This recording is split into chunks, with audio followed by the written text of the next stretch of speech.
Hi, I'm Matt Hill, Deputy Editor of T3, and this is our gaming specialist Nick Cowen, and we're here for another gaming chat video, and this time it's about the PlayStation 4 Rift, which was a render video that we made up in the office. Well, we came up with the idea, and the wonderful Andrew Donaldson made the actual video, which is fantastic.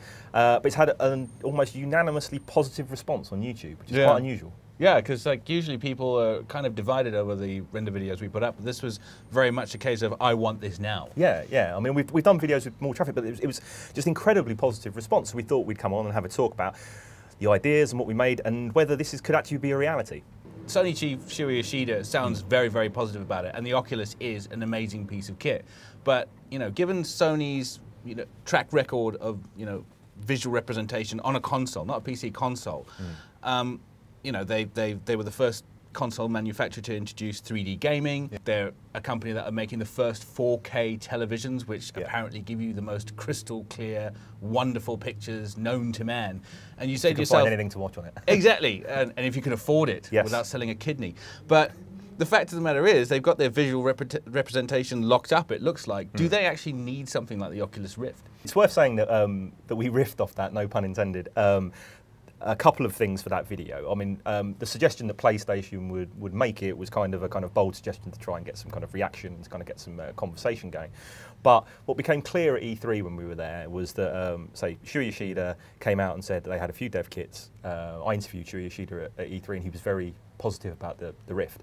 And there was a couple of interesting things that happened. Obviously, Oculus came out and said, yes, we'd love to be on consoles. And then about a day later, they kind of stepped back and obviously the console platform holders would have to authorize this. And they were a bit more, when a couple of people, when I was out there, we were kind of going, something been said behind closed doors. And it's just interesting tittle-tattle or whatever. And so when we came back, we were kind of just like, this would be really interesting if this happened. Because like you say, Sony has a history of pioneering different types of gaming and different fidelities, but also Sony's already got the personal viewer, which actually basically broadcasts a massive big screen in front of you and is for kind of personal cinema viewing. So they kind of have already, we quite like the idea that they've kind of already doing something which fits over your face, basically, and that you're watching up front. They're not just all about tellies. Sony have done those kind of glasses before.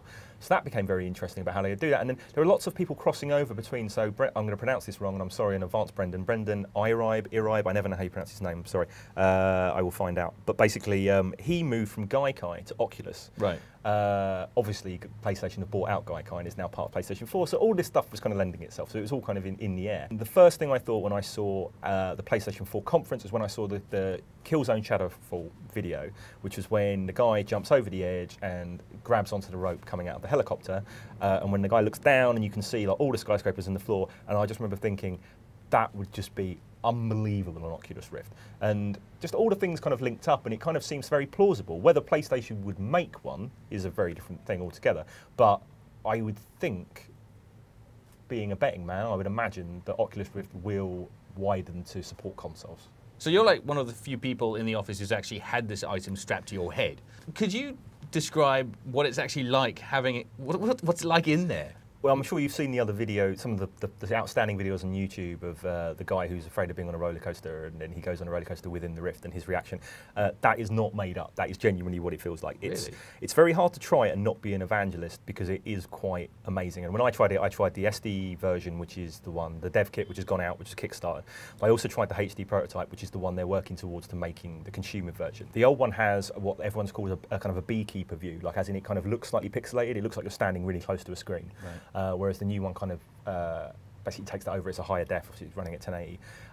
But it is amazing. I mean, it really is amazing. Like you are completely absorbed. It is the reality, the virtual reality we were promised, and just the idea of revisiting so many worlds. Within that, you go back to Rapture, you go back to, you go to Pandora in Borderlands, whatever. You can go and walk around these places and actually experience being there. It is quite incredible. A lot of people at E3 were like, if you could buy one of them and it wasn't just a dev kit and you didn't have to do all the stuff in the back end, I'd buy one tomorrow. And that seems to be the response to the YouTube video as well. So there's clearly something here. And then you see Oculus signing up John Carmack from id, and obviously working on both. From the sound of it, I mean, there's a lot of misreporting on that. He's not leaving it; he's staying there, but he's working as Chief Technology Officer, I think, for Oculus, which is a big sign that they're really taking this seriously now. And this is going into the next stage. I think they're taking on quite a lot of really strong people to kind of push this through. Especially with Carmack, though, because Carmack is a very early adopter of any technology that he feels works very well. I remember talking to him in an interview a few years ago when he had just released the Rage app for the iPad, the rail shooter, and he unequivocally said that he believed that the iTunes Store is the business model for games in the future, that we will get our games digitally. And for him to get on board with the Oculus Rift, I mean, that's a big sign that they're moving in the right direction. It is, and I think it's very interesting that Carmack now kind of works with Oculus, but he's been very vocal of his kind of distaste for Kinect recently, which is again why kind of, you know, as well as the Yoshida comments, we kind of, you know, we've pinned this on PlayStation because we find it very interesting the way that could work together. And also it's come out that obviously Microsoft have got a patent for a head-mounted display, and they're working on it as well. So, you know, you can imagine a scenario, you know, maybe it's wishful thinking, where, you know, a kind of a PlayStation Oculus partnership happened. I haven't been as excited about gaming for a while, as in big screen, like, you know, not AAA gaming, than I have Oculus Rift. There was a lot of next-gen talk at E3, and coming into Gamescom we'll get a lot more.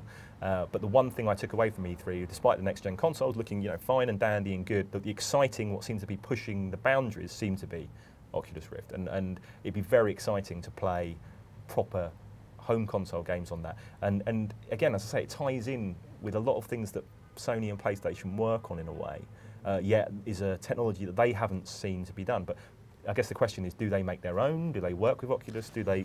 See, that's what I wanted to talk to you about, because, you know, Shuhei Yoshida's comments, you say that you don't know what happened behind closed doors, but, you know, it looks like it may have prompted Oculus to come out and say, we want the Oculus Rift on as many platforms as possible, consoles and PCs. Now, for our render video to become a reality, you'd think that Sony would want an exclusive. Because, you know, if you can provide an experience like you're talking about, one that you can evangelize as easily as you do, that, you know, and you can lock your competitor out of the market so they can't offer that experience, that is a silver bullet in the oncoming console wars. Now, realistically, what do you think the chances of that actually happening are? Well, it depends. I mean, as we were talking about with Oculus, I mean, Oculus it's the buzz gaming thing at the moment. You know, I mean, it really is, and you know, they're taking on good staff. They've got really good ideas, and they haven't even got the full consumer version themselves to market yet. You know, that will run, you know, standard games. You don't have to kind of back end. So I don't know. It depends how quickly they rise, and whether, to be honest, you know, like they are a startup. It'd be very, you know, they rise very quickly. You know, is it going to be like a Facebook, Instagram, or is it going to be? Are they going to stay independent? Are PlayStation interested in learning from them and doing their own thing? Are they interested in? Who knows? I mean, it's all conjecture at this point. That's what's great about these renders. We can, you know, we made a Nintendo smartphone. They will never make a smartphone, but it was fantastic to make, and you know, the viewers loved it and stuff. I don't know. I mean, I find it. No one knows. I find it fascinating that it might happen. And I think it could happen, and I think, as you say, it needs to happen. I mean, this is already, we've talked about it before, this is already the least spec-heavy battle we've seen. This is now, it was about ethics, now it's almost about money. And, you know, there's already rumours going around that, you know, PlayStation 4 may have a bundle with the Vita, which will support it. Obviously, Xbox hasn't really revealed much about Smart Glass and how that's going to work. You know, PlayStation has stripped the camera out so it can be cheaper. It'd be very interesting to see, you know, will this come later on? Is this like an Illuma Room style thing for Xbox that may come 6 months, a year into the life cycle, like Kinect did for Xbox 360, you know, later on and not at launch, because it might confuse, you know, the message? I mean, I can't believe they'll have anything to do with PlayStation directly until they've brought their own one to market, which you would think isn't going to happen until next year. So you do think this isn't to do with launch at all. This is to do with a later thing. To me, it would seem that, yeah, in an ideal world, PlayStation would love to have it exclusively, I'm sure. But whether they do is obviously down to Oculus, or whether down to the interest. So, coming down to brass tacks then, if one was available tomorrow, would you buy it? Because it doesn't look cheap. Well, no, as a package. I mean, that's the thing. I mean, you know, it won't be packaged in; it will be peripheral. I would completely. I mean, it's my, you know, away from, you know, basic pleasures of gaming, you know, like from the, you know, new style soccer to, you know, I love those kind of basic games that are kind of just like get under your skin. From a visual perspective, next gen consoles are just nicer graphics. You know, they've taken away a lot of the always online stuff. You know, the cloud gaming is interesting, but on the whole, they are just kind of more powerful versions of the last consoles. They kind of do broadly the same stuff. Whereas Oculus VR is the Rift headset it's genuinely different. It's brand new. I'd want to be all over that. And if it was available for the price of the dev kit, which they're trying to aim to get to near that price, then absolutely I would. If it was easy to run, games worked for it, and it had support, But obviously, it wouldn't come packaged in because you have to buy. There's a lot of stuff you have to get already. Really, I mean, obviously you can get your basic console and your controller, but obviously you have to buy the camera now. With PlayStation, you'll have to buy a Vita to get the maximum, which I say everyone should because Vita's brilliant, and then another controller and all this kind of stuff. So they can't package it in, but then you have the problem of support. Right. Because I mean, the biggest problem with like Move and the last Connect really is the fact that if it's not guaranteed to be in with the console, how many people are you going to support it? I mean, Oculus Rift works with PCs because PC is broad base, open platform, a real mod scene on it, so that people can like tinker and make their own stuff, and that suits it perfectly. Once Oculus Rift comes into the home, they're going to need to actually sell games on it, and to what degree, how many people are going to buy a £300 add-on that they then have to sell for? I think that is the interesting, tricky thing, which makes me think that as a single platform for another company to get involved with could be challenging. But Oculus Rift across all platforms kind of makes more sense. Yeah.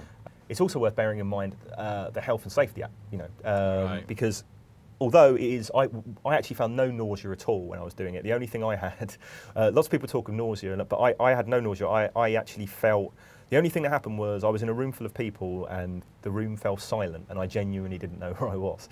So like I'm kind of like reaching out like this for a controller, and they give me it, and I was like looking around, and you move in your seat when you're around, you're looking around the worlds and you're doing stuff. And then it's very, very, very disorientating, but in a good way.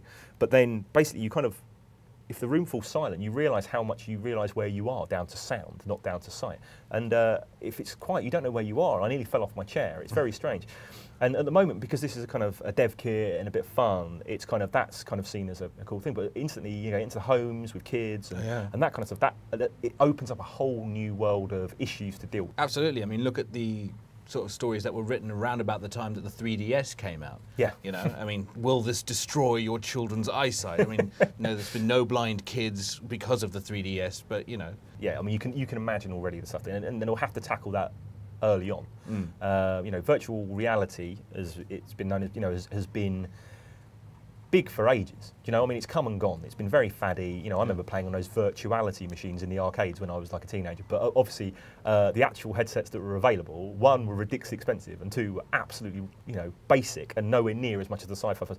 It's getting there now. It's getting, you know, it's not quite there, but it's getting there towards the level that we've been promised. And, you know, I mean, if I look at one video, there is an amazing video on YouTube, and I'm sure most people have seen it already, but if you haven't, hunt it down. There is a grandmother who tries on, it's in America, and she's never left, I think, her hometown before. Right. And they take her on a trip, I think it's in Florence or Tuscany or something like that, and it's just a beautiful country setting. And you can just see how genuinely her reaction is, and it has so much potential for widening gaming. I mean, like, you know, people that don't get gaming, get them in an Oculus Rift and they will get it. And the applications aren't even just for, you know, for typical games, you know, like shooters and stuff like that. You know, the application for it is much broader than that. And I think, you know, if you haven't tried it, or you haven't seen it, or you don't even know much about it, which you should do if you watch D3, but if you don't, hunt down YouTube videos. I mean, they're fantastic, and every time I see a new one, it just confirms to me that this is the future.